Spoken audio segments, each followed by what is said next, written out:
Everyone, welcome to the Captain's Video Vlog. We are Thursday, November the 24th, 2016.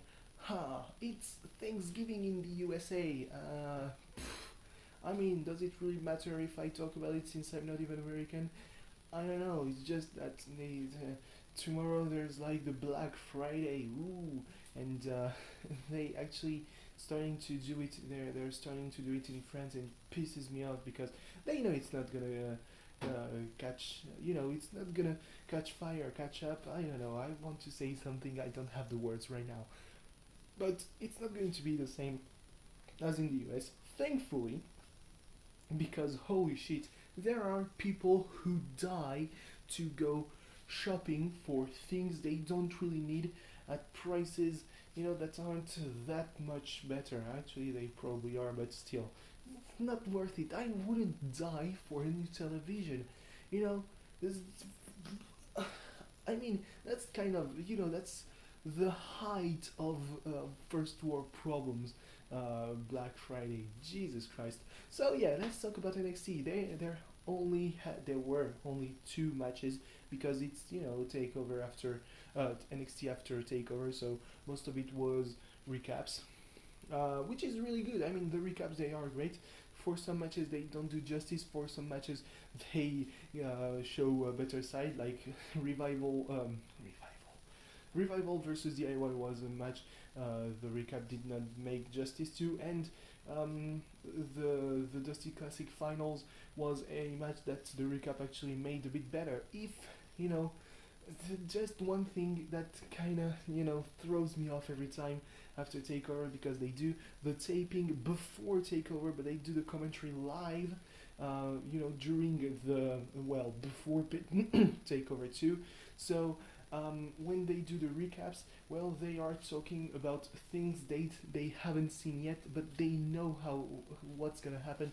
Besides, they stay obviously vague. Besides a few things like the spot, the when Shane Thorne just flew off the crane. Way to do a plug, WWE. Just made it obvious. For most of the matches, they stayed very vague, saying, yeah, they put up a fight, but couldn't do it all. It tagged out. They just, what magnificent tag work. Yeah, you could say that, it's just, it's so easy, but saying, yeah, Shane Thorne threw himself off the crane. Okay, sure. I mean, at this point, you're not even trying to hide the fact that that was planned. Maybe the plug happened a little bit too fast, though. If you want to have a spot like that, you put it in the middle of the match, not the beginning, because the match was literally the match nobody cared about. Sorry about that. Sorry about bursting some bubbles, but yeah. And putting that kind of spot in the middle of the match would have helped to make the crowd just wake up.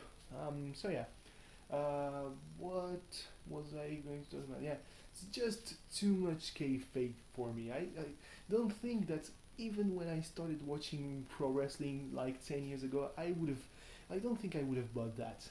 Just feels too fake. It's a bit strange. There was a little piece in one free newspaper about wrestling making being kind of a smart way of watching entertainment, because you had to suspend your disbelief, and you had to still enjoy while knowing that it's fake, and it's two parts of the brain that are colliding, and it makes you smarter, and at the same time it's relaxing. But the title in the paper edition was just awful. So the guy who wrote the piece got flooded by the by notifications on Twitter. Just, oh boy, this just wasn't nice, because the thing about pro wrestling over here is that we have, in the US, it's kind of, the thing you like if you're not that smart, apparently. But here in France, for example, pro wrestling is seen. The pro wrestling scene is very restricted. You either get into it or you say that it's completely bullshit. And I very much got into it despite thinking that a lot of it is bullshit. Monday Night Raw. Yeah, but just there's that feeling that you should be at least a little bit intelligent to understand the intricacies of the art. Yeah, uh, but still, when I think of Takeover, especially this year, I think that if NXT was featured on the Slammy Awards, and really they should be, it's kind of bad, that you wouldn't promote the network on a show that's supposed to give awards to the best of WWE in the year. I mean, sure, NXT have their year-end awards, but it's still very much a secret club practicing that to have awards just restricted to NXT. You can have the year-end awards, but send at least one match, not to clog up all the spots. For example, on match of the year, to just save one spot for an NXT match in NXT Superstar, NXT Moment, because overall NXT has been way better than the main roster. I mean, most of the superstars who are over now went at some point through NXT, even if for such a short period of time as, for example, Dean Ambrose, who was mostly in developmental. He was in FCW. I mean, Seth Rollins was the inaugural NXT champion, but then again, the Shield was very much a main roster thing. So yeah, but I'm just getting lost here. This should prove to me, NXT would have probably out of the 4 spots of a match of the year, 3. The one spot I would leave for a main roster match, I don't know, let's say John Cena versus AJ Styles at SummerSlam. If you want the match at WrestleMania, fuck it. The ladder match for the Intercontinental Championship. I don't know, to just have something like that. But yeah. So let's go on to yesterday's show. So it opened with Rich Swann against Kano. So, it was, there were the 4 letters, and Reeves from Hawaii. That's why I'm having a little bit of difficulty to remember it. The match in itself wasn't too bad. I mean, obviously, Keanu Reeves was Kona, because Keanu would sound too much like Keanu. So yeah, Keanu Reeves was thought to be the heel, but actually wasn't. As the main focus of the match was actually Sanity, who came bursting during the match, not uninvited and shit, and starting beating up the 2 men, through Rich Swann out of the ring, starting beating up the Hawaiian superstar, and when they were done doing that, Rich Swann just went back at it on the top rope, downed, I think, Wolf, but then, once again, a beat up. And when Sanity was just about done, with cheers, because Eric Young is Canadian, there was No Way Jose, who arrived, checking on Rich Swann, because he was his partner in the Dusty Classic, and then called out Sanity, but not the puppet, as he said, but the puppet master, EY, Eric Young. Said, yeah, let's have a little fight. So they had a little fight. People of Sanity tried interfering in a match, but couldn't really do it because Jose just was on them. But then the numbers game caught up to him again when Nikki Cross just missile dropkick in Jose's back, 4-on-1. And there was that. Was announced a bit later in the evening a match between Eric Young and No Way Jose next week in Ottawa, I think, for NXT, obviously. So yeah, Um, then there were the recaps. Uh, One thing that wasn't shown in the recaps was the just after takeover. Nakamura was just pretty much crying in a hallway of the Air Canada Center. Said, "Yeah, don't just leave me alone now." And then the cameraman went back a bit later. "Is it good to ask about your match now?" And said, "I want my rematch as soon as possible." Then again, I don't think he should have had that, because I mean that was the rematch from Brooklyn. So I think, yeah, but still, was announced as expected a rematch in Osaka, and it's actually only in 2 weeks. I really hope this match is on the show is on the network, because it's gonna be so hype, and it will very much determine who is going to the main roster. Is it going to be Samoa Joe? If Joe loses, he's certainly going to the main roster. If he wins, that's kind of a punishment for nearly killing Tyson Kidd, I would guess. And if Nakamura loses, I guess that he is going to the main roster. I do not think that, at any rate, I don't think that he's staying up for much longer. Neither of the two actually. So yeah, the second match was actually set up pretty late in kayfabe, because uh, apparently Peyton Royce and Billy Kay just cannot go and find people when NXT is not on. So they only found Daria Berenato, Tough Daria, the MMA trained superstar from Tough Enough from 1 year ago, 2 years ago. Yeah, so her. They asked her if she was up to have a little fight. She said, "Bring up people, I'm all about that." And yeah, they convinced her. They went to see her in the locker room just minutes before the show started. Just, how inefficient are you, ladies?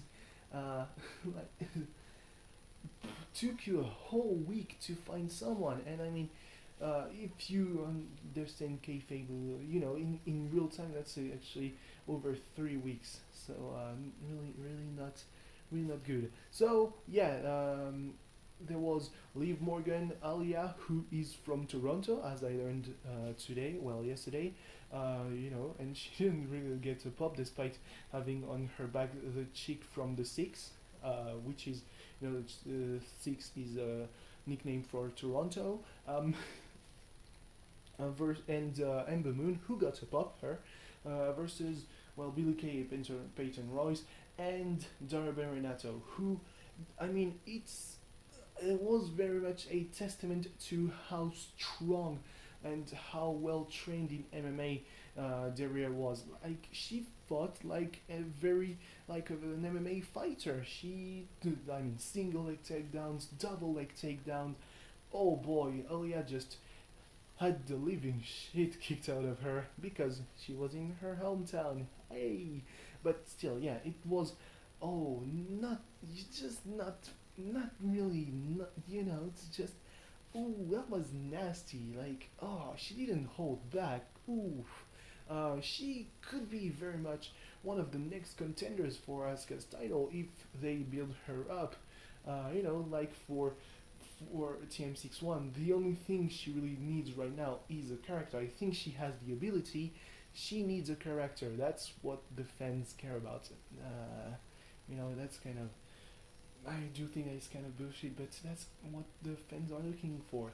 But at the end of the day, Ember Moon, who is nothing short of incredible with her twisting stunner from the top turnbuckle, she pinned Daria, so that was kind of sad after all how good she looked during the match. Yeah, just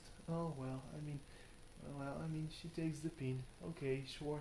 Um, but yeah, the stunner is, oh god, because usually she's on the top turnbuckle and the opponent is facing the hard cam.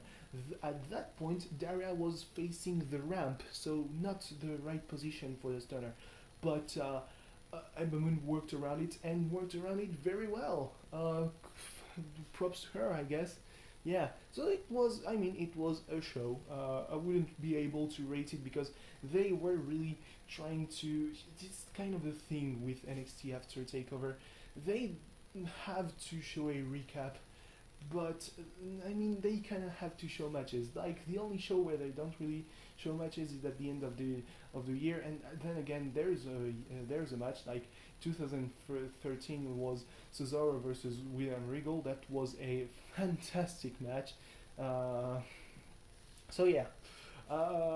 What else? I mean, Thanksgiving, Obama just making dad jokes themed around turkeys.